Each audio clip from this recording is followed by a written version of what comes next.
Welcome to Your Pretty Pennies with Tara Jones. I'm Tara Jones, your financial coach and educator. If this is your first time catching one of my live streams, welcome, welcome, welcome. I go live every now and then sharing financial tips and tricks to help you get out of debt and attain financial freedom. Today we're going to be talking about the 10 actions that I took in my life and finances at the beginning of my financial journey that kept me on track to financial freedom and building wealth and attaining the lifestyle that I desire. And I haven't stopped yet, and it's been 7+ years. I was actually asked a question in last week's coaching session from a young lady, and she asked me, what happened during the beginning of your financial journey that, one, prompted you to kind of change your mindset, and two, help you through paying off thousands in debt and also attaining the lifestyle that you desire? It was a great question because there was a lot that happened in the beginning, and I failed to kind of talk about that. And so I wanted to just shed light on that, because honestly, if you do not have a shift in your mindset, to think that you're going to have a change in your life or finances without a change in your mind is unrealistic. So after I had the session, I wrote down all the things that I went through, all the mindset shifts that I went through, and I ended up coming up with 10. And so I would like to share them with you. Number one, in the beginning, I sat down and I wrote out the fact that I was unhappy. And then I identified what in my life and in my finances that I was unhappy with. And so for me, that looked like, at the time, this was back in 2009, I had a 1-month-old, my little baby girl who's 8 now. I had a 1-month-old at home living with my mother again. I was flat broke. I had an auto loan. I had to repay money back to the apartment complex that I moved out of abruptly. I had student loan debt.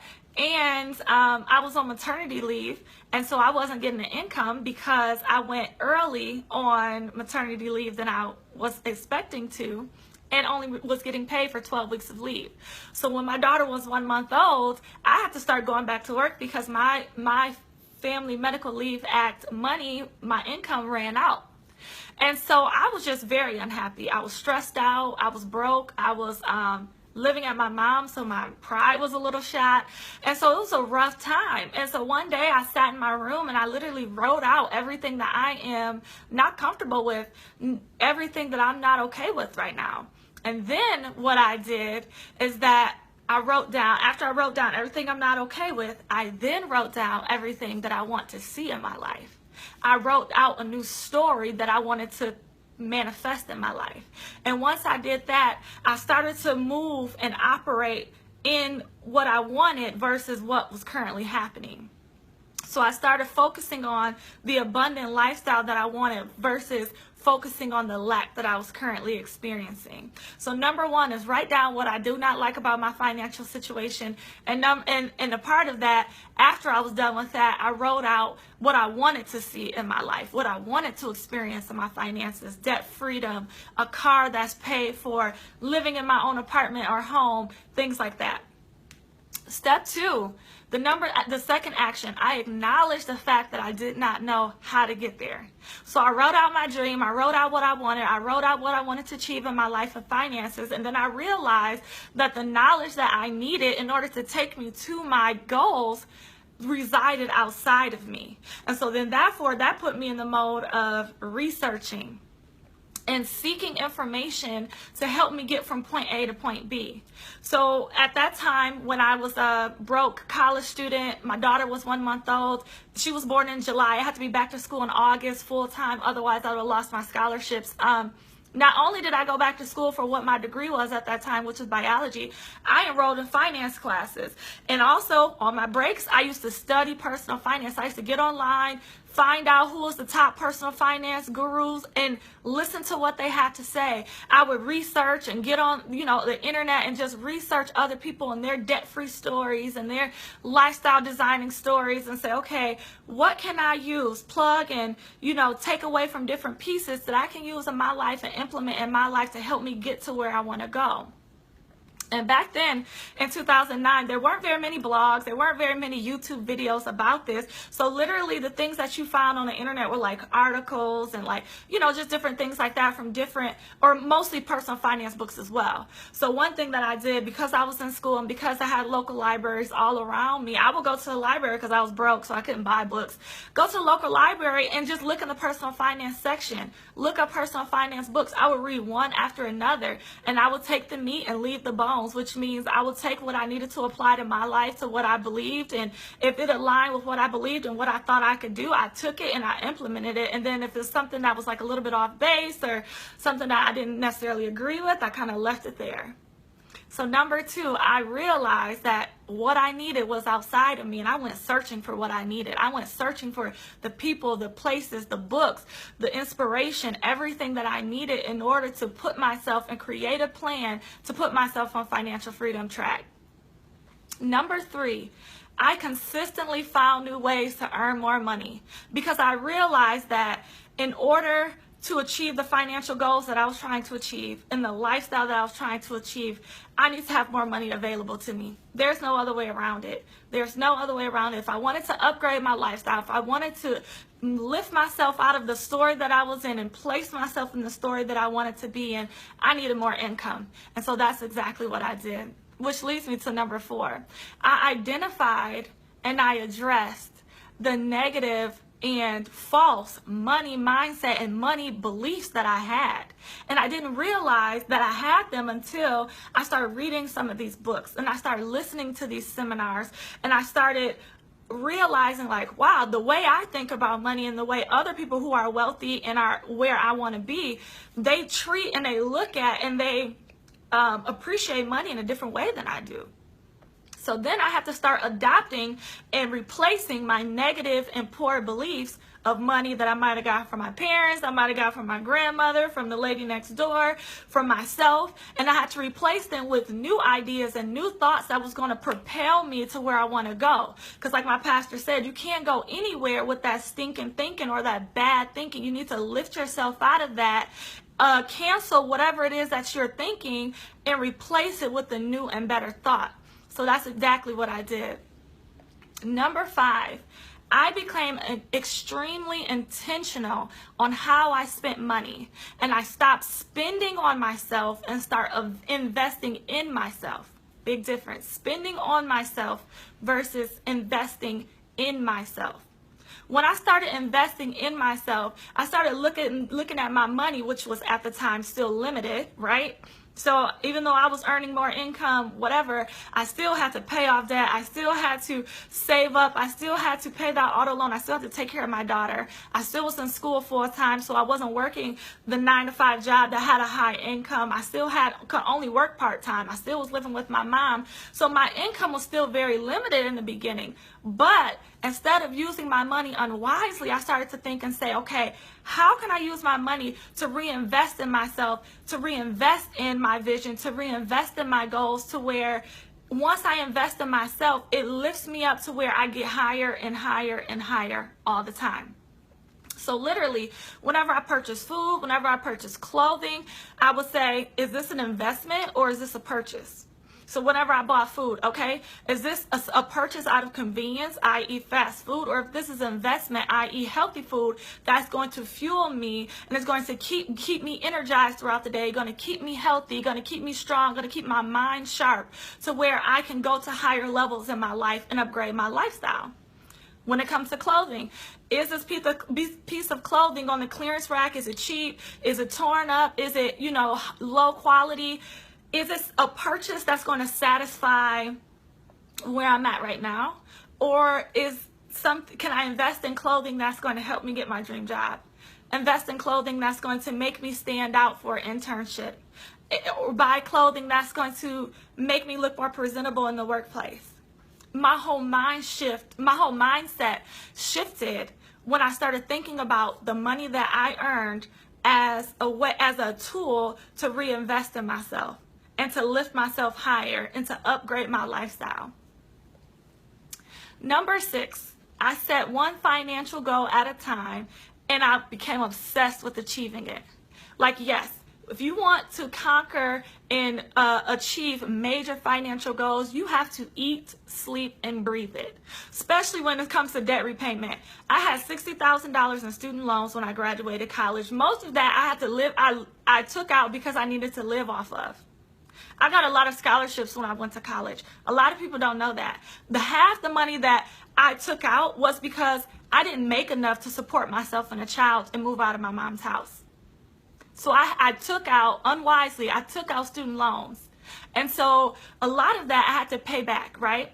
And $60,000 is a big feat, especially when you're coming out of college and you got an entry-level job, you're not making a lot of money, your income is not high, you have to pay for childcare, have to pay for food, have to pay for clothing, have to pay for bills. I didn't have a lot left over for debt. And so what I did have, I had to be extremely strategic and intentional about how I spent my money to really go hard on that debt and take care of it and wipe it out of my life for good. So I had to become obsessed. I wrote things down.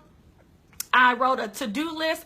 I wrote a to-don't list. So my to-don't list consisted of things that I'm not going to buy during my season of debt repayment. I wrote down my financial goals. I put it on the refrigerator. I put it on the back door. So when we leave out, I seen it. So whenever I go to work or go, off to hang with my friends, I didn't spend any excess money. It was always on the forefront of my mind. I became obsessed with saving money. I became obsessed with paying off debt. I became obsessed with rebuilding my credit score and not taking out credit cards or not making late payments to where it's hindering my credit score. I became obsessed with my financial freedom and upgrading my lifestyle. The moment you become committed and passionate and connected to your dream, that's when it'll start manifesting. But you need a little bit of obsession to get there. And obsession can be a good thing at times. Number 7, I wrote out present tense affirmations that would empower me to achieve the financial goal I was working on. So one of them, I can't remember all of them, but one I remember writing down was, I will drive a beautiful car that is completely paid for. I believe it went something like that. And so that was back in 2011, because I graduated in 2012. So 2011, when I still had my auto loan, I was like, okay, I'll drive a beautiful car that's completely paid off. Because I was tired of paying that student loan or that car loan. The student loans didn't kick in yet. It was an auto loan that I was attacking that I had paid, even though I was working part-time and I had a low income in college. I still paid my auto loan off.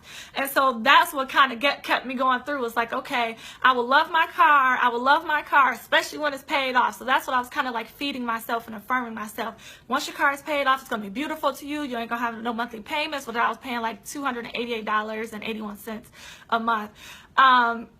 That was my goal. Pay off this auto loan, pay off this auto loan. So I kept saying, I'll have a beautiful car that's completely paid off. I have a beautiful car that's completely paid off. And now it's 2017. I have a beautiful car that I love, that I treat like a Jag, even though it's not, that is completely paid off. And I have no plans on buying an auto loan or taking out an auto loan ever again. Trust you me. I am not doing that again. Number 8, I began to give regularly because I started to notice that the people that I was researching and listening to and reading books from, all of the wealthy individuals who had the lifestyle that I desired, they all said they gave. They tithe, they give, they charitable give, they help their neighbors next door, they pay it forward, they do all these things. And once I started to read more into that, like, what is this giving? Like, why does wealthy people give? It's more than just a tax write-off, which I kind of thought at the beginning, again, negative mindset, negative money block. I used to think, well, wealthy people give because they want a tax write-off. No, the wealthy people that I was studying, that I still am studying, they are all men and women of God. And they truly believe in the supernatural law of reciprocity. And so the reason why they give is to keep that abundance and that overflow that's over their life going. So they give out of generosity, they give out of love, they give out of kindness. They feel like they have an obligation to give back, especially since they make more. But that's also because they want to keep that supernatural law of reciprocity going. And like my pastor Jerome Glenn here in Grand Rapids always says, giving and tithing just activate another stream of income. Honestly, like it is overflow and it is abundance more than what you work for that you receive. And so once I started to realize that and started to shift my mind around that, it literally manifested in my life. Number 9, I continue to read at least one personal finance, wealth building, or investing book a month. And like I said before, whenever I read these books, I take the meat and spit out the bones, which means I take what I can use. I take what's within my belief system. I take what I think is pure and noble, and I use it and I accept it and I put it in my memory bank and I put it as part of my tips, tricks, and strategies on attaining financial freedom and, creating the lifestyle that I desire. And it literally works, like keeping my mind sharp, keeping my mind fresh. The Richest Man in Babylon, The Millionaire Next Door. There's a book called Entrepreneur You. Things like that. I always am reading. You'll always see a book in my hand, no matter what part of my life is tackling. So I have Raising Kingdom Kids here, Purpose-Driven Life, The Battlefield of the Mind.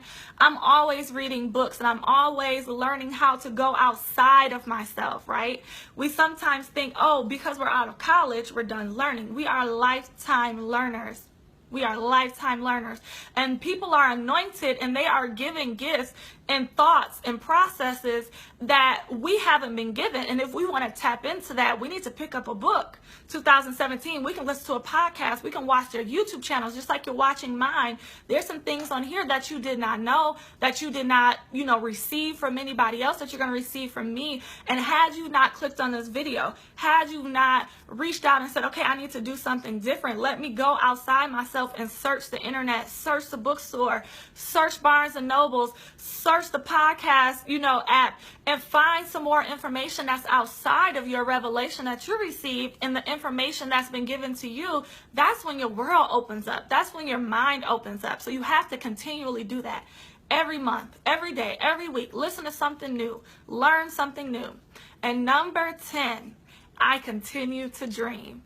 Dream, and create goals and visions and aspirations and affirmations and everything that we went over 1 through 9. I continue to throw at that dream that I continue to build. Again, I'm all about creating my lifestyle. I'm all about helping you create the lifestyle you desire. I'm all about you becoming financially free. And in order to do that, especially if you're starting from the bottom and going up, it takes a lot of willpower. It takes a lot of dedication. You need motivation. You need inspiration. You need wisdom. You need knowledge that's outside of yourself. I always say that. And you need to implement. You need to strategize, and you need to put it to use. You need to do the work. So those are my 10 tips, my 10 actions that I took at the beginning of my financial journey, and I hope that they bless you, and I hope that you can use one or all 10. Thank you so much. Share this video, like this video, share with your friends, share with your family. If anybody that you know could use this video, share. The more the merrier. I'll talk to you soon in my next video. Bye-bye.